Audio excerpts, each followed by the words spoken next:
Murphy's Law.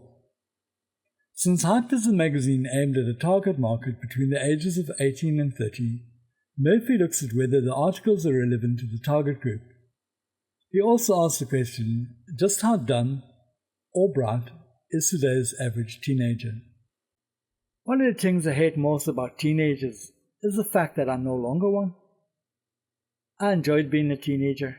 I had a few responsibilities, knew all there was to know about anything, and had an opinion on everything.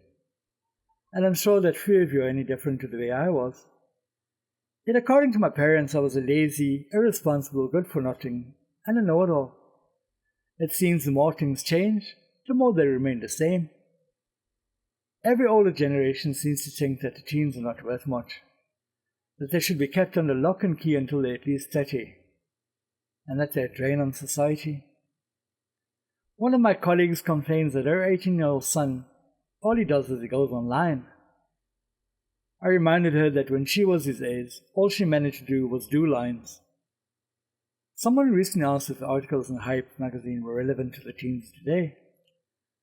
I looked at some of the articles that have run in Hype since it began, and then also looked at some of the articles in other teen publications. It was an eye-opener.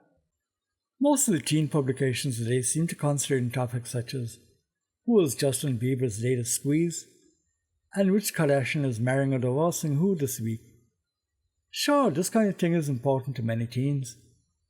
Yet most of them also want to read something with a bit more substance. What I'm trying to say is that the average teen is far more intelligent than you give them credit for. Not all of them think that Joan of Arc was Noah's wife, or that Pontius Pilate flew planes for SAA. Teens of today also have far more access to information than I did as a teen.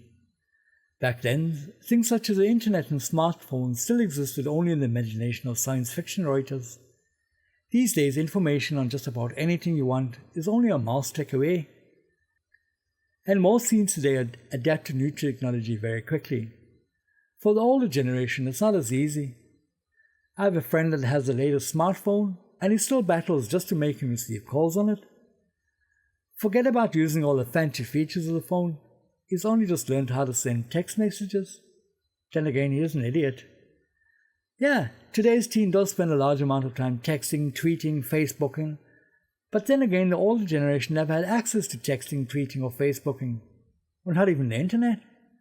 Otherwise, they probably would have done exactly the same as teens of today do. Just remember that the teens of today are the leaders and parents of tomorrow.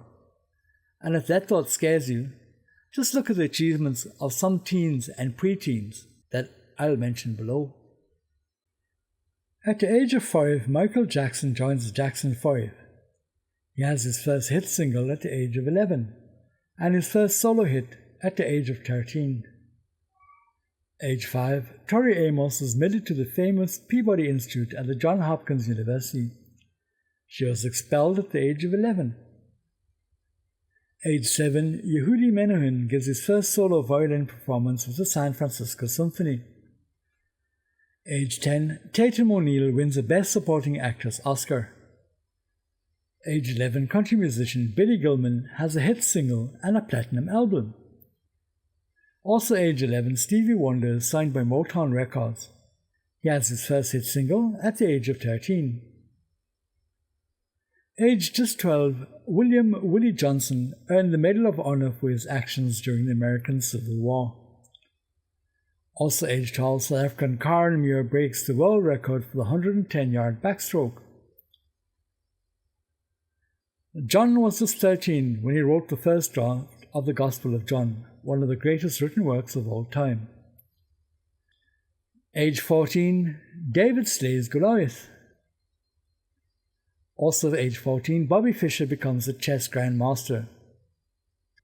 Also 14, Mozart wrote the opera Mitrade Re di Ponto. Not sure if I said that right, probably not. And also age 14, Nadia Comaneci achieved what no Olympian ever had before: perfection. At the age of 15, Tommy Ricketts and Andrew Fitzgibbon win the Victoria Cross for bravery. This is Britain's highest award for bravery. At 17, Sean Fanning develops the first large-scale peer-to-peer file-sharing program, Napster. The average age of a soldier during the Vietnam War is just 19.